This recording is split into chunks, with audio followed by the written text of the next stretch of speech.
Esse ambiente familiar refletia-se na organização corporativa dos ofícios, graças à qual o aprendiz e o companheiro se tornavam agregados da família do mestre. E a vida comunitária era um fruto da caridade cristã. Aqui é que nós entramos num ponto importante. Verdadeiramente, o que dava alma a esse sistema, ou seja, esse corpo podia estar razoavelmente em bom estado, por assim dizer, de funcionamento, mas o que lhe dava alma, vitalidade, era a circunstância de que a lei evangélica imperava na sociedade. De maneira que as leis do Novo Testamento regiam a sociedade. E por isso, ainda aquelas situações de deficiência do corpo social tinham pelo menos a animá-lo ou a confortá-lo a circunstância de que havia um ideal a atingir, havia uma nutrição espiritual que ordenava a sociedade. E é isso que se vai depois perdendo a partir da decadência da Baixa Medieval.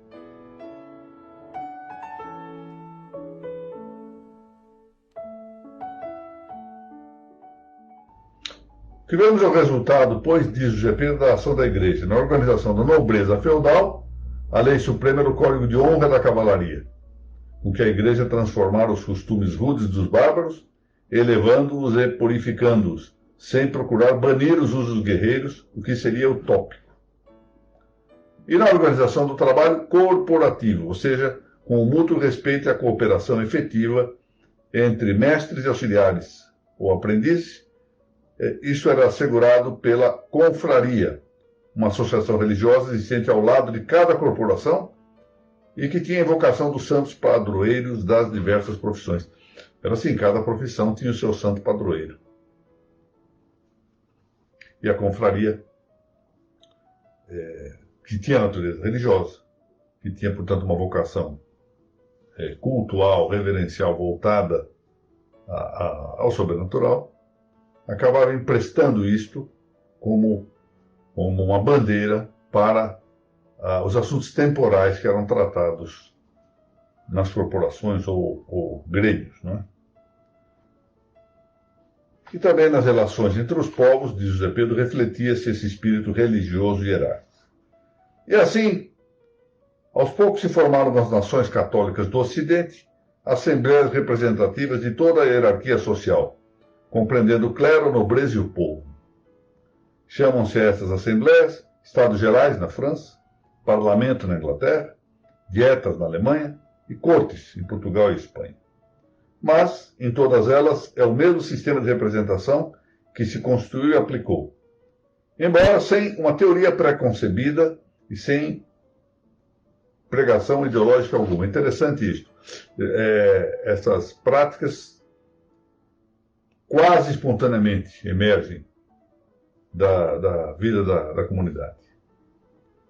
Não há uma teoria antecipada, a priorística, que vai moldar as condutas. Não se tratava de nenhuma, hoje está na moda dizer isso, né, engenharia social, um projeto de comportamento.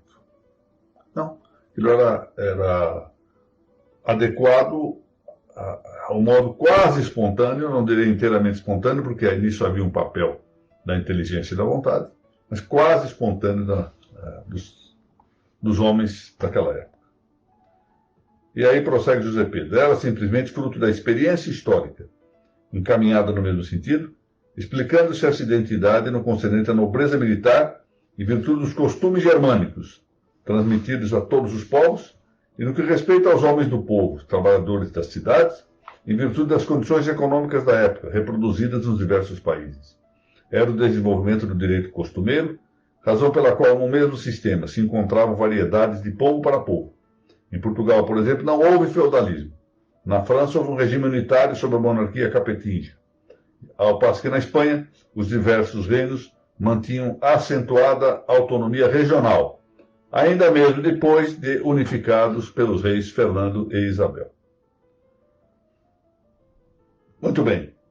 Dessa maneira, nós víamos nesse sistema reconhecidas as autoridades da classe popular, a autonomia das comunas, e os procuradores do povo, por exemplo, em Portugal, tinham assento nas cortes. antes mesmo que as comunas inglesas fosse dada representação no parlamento. Por isso que em Portugal isso floresceu com muita rapidez. Prossegue José Pedro. As petições das diferentes classes sociais chegavam assim aos corpos representativos por meio de seus procuradores, que levavam um mandato imperativo, especificados os pontos pelos quais deveriam bater. Isso aqui, talvez aqui esteja a chave, o ponto nuclear para compreender esse sistema. Em alguma aula anterior, alguma dessas nossas exposições, reuniões anteriores, eu mencionei esse episódio. Quando o imperador quis se tornar imperador do Sacro Império Romano,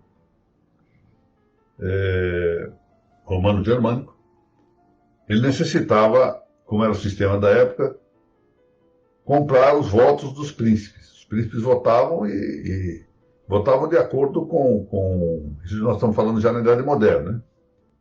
E a Espanha se manteve um tanto fora desse sistema, sempre um pouquinho mais resistente com essas mudanças revolucionárias. Então ele chama até aos Países Baixos, onde ele se encontrava, representantes das cidades espanholas. Vai lá um representante, não me lembro que cidade era, talvez de Salamanca, possivelmente Salamanca. E lá vai o representante, e o representante tinha um mandato imperativo. Você já havia dado uma ordem para ele: ó, nós não vamos dar nenhum dinheiro para o imperador.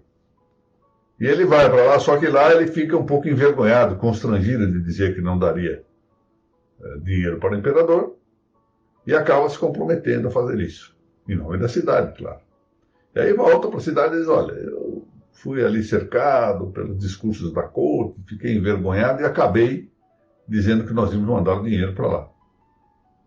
Nessas circunstâncias, o que ocorreu foi que a cidade entendeu que, por ter elegido mal o seu representante, devia cumprir aquilo que esse representante acordou. Houve um erro nosso em elegê-lo. Ele não era de confiança, nós achamos que ele era de confiança. Nós vamos responder por isso. Mas, em compensação, ele vai ser julgado. E foi julgado e condenado à morte, por ter traído o mandato imperativo. E esse é o ponto diferencial que me parece clave. Ou seja, é um mandato imperativo, significa, eu especifico exatamente os pontos da sua oposição. Então, vai se reunir lá, vai dizer o seguinte: a nossa posição é essa, eu quero tal coisa. Queremos uma ponte, nós queremos uma ponte aqui e não lá. Isso não é matéria que o representante possa ele mesmo discutir o que é melhor, o que ele acha melhor, o que não acha, sem nenhum controle possível sobre a representação. É por isso que hoje se fala tanto no recall e em outras medidas. Nos casos em que o representante falha ou falta aquilo que é da vontade do representado. Mas com uma vantagem aqui: ele vai com os pontos bem especificados e só pode cumprir aquilo. No sistema do recall, há aí um campo de liberdade, e há a possibilidade de o representado, em determinado momento, alterar o seu próprio ponto de vista. E o sistema, digamos, trata de remediar a falta do mandato imperativo, mas não passa longe de ser o melhor sistema a adotar-se. É verdade também, agora é preciso conceder esse ponto, que é muito difícil restabelecer prontamente esse sistema. Primeiro que é um sistema desconhecido do povo em geral, não é? A moderna teoria do Estado pura e simplesmente ignorou tudo isto, e é preciso que aos poucos se vá chegando à compreensão de como isso deve funcionar.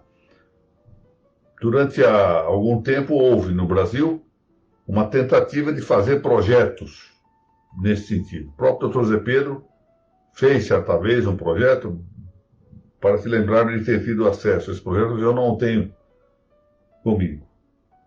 Também o professor Goffredo Telly Júnior, que foi aqui da Faculdade de Direito, do Largo de São Francisco, o chamado primeiro Goffredo, que depois ele mudou de posição, mas o primeiro Goffredo escreveu até mesmo um livro em que ele tinha um projeto de Constituição nessa linha corporativa.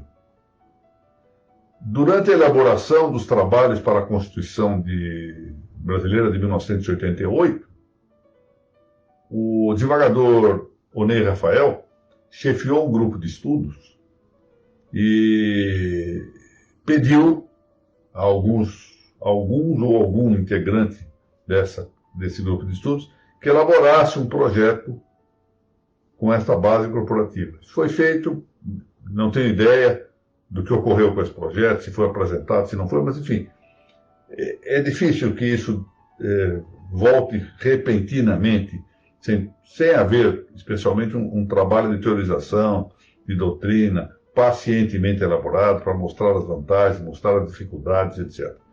E para mais, do ponto de vista doutrinário, ou talvez se pudesse dizer melhor, ideológico, esse sistema tem contra si um ataque publicitário interessante, um propagandístico interessante, porque Mussolini adotou uma forma corporativa, uma corporativismo de Estado, não de sociedade, como é esse aqui é de sociedade, corporativismo de Estado. Salazar, igualmente, um pouco menos, mas adotou a ideia das repartições estatais exercerem funções de corporações. De modo que nós temos que admitir que é pouco provável humanamente que esse sistema se recupere ou se restabeleça com facilidade no ambiente social. E, no entanto, teria a vantagem de que garantiria o exercício do poder pelo povo e o conjunto de franquias, de liberdades concretas que se reconhecem para o povo.